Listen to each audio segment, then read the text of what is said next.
Hello guys, তো আমি যাচ্ছি দীঘা আর এটা হচ্ছে দীঘার ব্লগ আর গোটাটাই তোমাদের দেখাবো। এটা হচ্ছে কলাঘাট। আমাদের ওখান থেকে দীঘা যেতে অনেকটা টাইম লাগে, তাই মাঝখানে রেস্ট নেওয়ার জন্য আমরা এখানে দাঁড়িয়েছিলাম আর এখানে আমরা একটু স্টাইল মারছিলাম আর এখানে আমি চা ঢেলে দিয়েছিলাম, নোংরা করে দিয়েছিলাম। তো খাওয়া দাওয়ার পর আমরা এসে এখানে রোডে বসেছিলাম আর এটা মেন রোড ছিল আর এখানে বসে বড় বড় গাড়িগুলো যাওয়ার দেখার মজাটাই আলাদা ছিল গাইস। এটা অন্যরকমই ফিলিংস আসছিল রাত্রিবেলা এরকম বসে বসে রাস্তার মাঝখানে। তো তারপর আমি চলে আসি বাসের ভেতরে, আমি একাই চলে এসেছিলাম। তারপর একে একে সবাই চলে আসে আর সবাই খুবই ক্লান্ত ছিল, কারণ রাস্তায় যাওয়ার সময় গাড়ি প্রচুর উল্টোপাল্টা চালিয়েছিল আর সবারই হালাত একেবারে খারাপ হয়ে গেছিলো আর আমার হালাত তো আরও খারাপ হয়ে গিয়েছিল গাইস। তারপর আমি কিছুক্ষণ ঘুমিয়ে নিয়েছিলাম আর ঘুম থেকে ওঠার পর দেখি কিছুক্ষণ পরে আমরা দীঘায় পৌঁছে গেছি আর তারপর আমরা চলে গিয়েছিলাম আমাদের হোটেলে। আমরা আমাদের ওখানকার সবাই চেনাশোনা লোকই ছিলাম আর আমাদের মধ্যে রুম ভাগ করে নেওয়ার একটা ব্যাপার ছিল। আমাদের এখানে এসাই হতে হয়। তো এখানে আমার দাদা, আমরা ওপরে আগে চলে যাচ্ছি কারণ সবাই নিচে খুব বকছিল আর আমাদের একটু বিশ্রাম নেওয়ার ইচ্ছা ছিল, তো আমরা আগে গিয়ে আমাদের রুমে চলে যাই। এটা আমাদের রুমের ব্যালকানি, দেখো এখান থেকে বাইরের ভিউটা একেবারে বেকার ছিল আর অনেকগুলো হোটেলের মাঝখানে খুব বিরক্ত লাগছিল। আর এখানে দেখো এরা হাই করলো আর হোটেলের নিচটার অবস্থা তো আরও খারাপ ছিল, এটা পেছনটা যদিও, কিন্তু একদমই ভালো লাগেনি। আর এখন আমরা রেডি হচ্ছি সি বিচে যাওয়ার জন্য। আর এটা দেখো আমাদের হোটেলের বাইরের লুক। আমাদের হোটেল থেকে সি বিচটা অনেক দূরে ছিল, তাই অনেকটা হাঁটা পথ হয়েছে।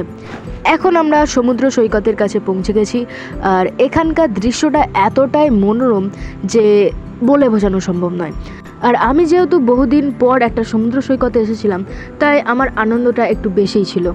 এরপর আমরা হোটেলে ফিরে সকালবেলার ব্রেকফাস্ট অর্থাৎ লুচি আর আলুরদম খেতে শুরু করি আর আমি দুপুরবেলার খাবারটার শ্যুট করতে ভুলে গিয়েছিলাম। আর এটা দেখো আমাদের হোটেলের ছাদ থেকে আশপাশটার ভিউ। ছাদ থেকে ভালোই লাগছে, কিন্তু নিচে একেবারেই নোংরা অবস্থা ছিল। তারপর আমরা বেরিয়ে পড়ি অন্যান্য সাইট সিনগুলি দেখতে আর রাস্তাটা এতটাই সুন্দর ছিল যে আমি পুরো রাস্তাটাই তুলে নিয়েছিলাম। সেটা থেকে আমি কিছু কেটে কেটে এখানে দিয়ে দিয়েছি আর রাস্তা থেকে সমুদ্র সৈকতটাও ভালোভাবে দেখা যাচ্ছিল, আরও সুন্দর লাগছিল এই দৃশ্যগুলো। এখানে তো আমি এসে ভেবেছিলাম কিছু ভিডিও শ্যুটের জন্য এখানে একদিন আসতেই হবে। তারপর আমরা চলে এলাম এই জায়গাটার নাম কি, ওল্ড বা নিউ দীঘা, আমার কোনো আইডিয়া নেই, আমি এখন ভুলে গেছি। আপনারা কমেন্ট করে বলুন এটা কোন দীঘা, কিন্তু এই জায়গাটার প্লেসটা খুব ভালো ছিল। তাই আমি এখানে একটু দাঁড়িয়ে ন্যাকমু করে নিয়েছিলাম। তারপর দেখলাম যে জায়গাটা তো সুন্দর, আমার ফোনের ক্যামেরাটাও আইফোনের মতো লাগছে। আবার আমি এখানে ন্যাকমু করতে শুরু করলাম, আমার এখন খুব ফানি লাগছে এটা। তো এর পাশেই একটা পার্ক মতো ছিল যেখানে একটা কচ্ছপের মুখ ছিল বড়, যেটা আমি তুলেছিলাম পুরো কাছ থেকে। আর ওদিকটা তো জোরাসিক পার্ক বলে একটা যে মুভি ছিল তার মতো একটা এরিয়া করা ছিল।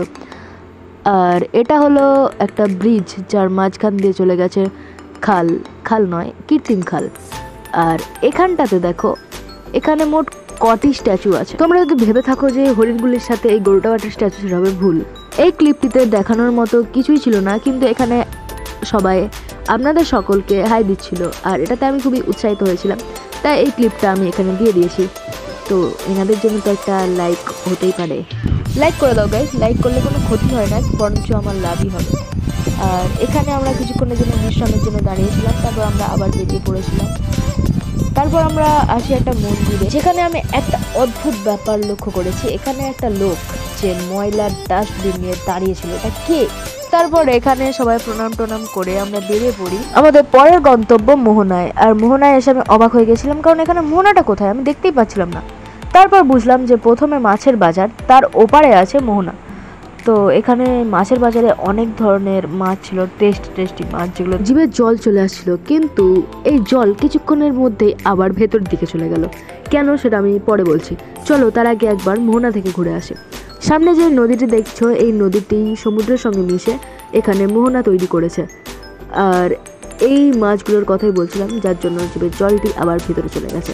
এগুলো হলো নুন ইলিশ, শুটকি ইত্যাদি, কিন্তু আমার শুটকি মাছ একেবারেই পছন্দ নয়। আর ওখান থেকে তো যাওয়াই যাচ্ছিল না এই শুটকি মাছের স্মেলে, খুবই ডিসকাস্টিং ছিল। তো তারপর আমরা চলে আসি মোহনার পাশের একটা জায়গায়, যেখানে বিকেলের ভিউটা এত সুন্দর লাগছিল, মানে অসাধারণ। এখানে সবাই দাঁড়িয়ে ছবি তুলছিল আর আমি আমার দাদা বৌদির একটা সিনেমাটিক নিয়ে নিই। তারপর সন্ধে সন্ধে হয়ে আসতে আমরা ওখান থেকে বেরিয়ে যাই। আর তার আগে আমি আমার ক্যামেরাতে এই সন্ধ্যের দৃশ্যটি সিনেমাটিকভাবে ক্যামেরাবন্দি করে নিই।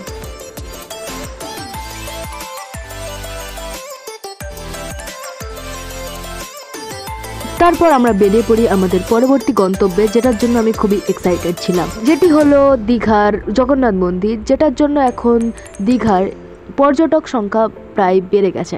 আর এই মন্দিরটি আমি ভালো করে চারদিক থেকে ঘোরার চেষ্টা করেছিলাম। কতটা কি দেখাতে পেরেছি আমার কোনো ধারণা নেই আপনাদের কেমন লাগবে, কিন্তু আমি পুরোটাই দেখানোর চেষ্টা করেছি। আর আমি জানি এখানে ত্রুটি আছে, কারণ আমি মন্দিরটা দেখতে এতটাই ব্যস্ত ছিলাম, ভিডিও করতেই ভুলে গেছিলাম ভালোভাবে।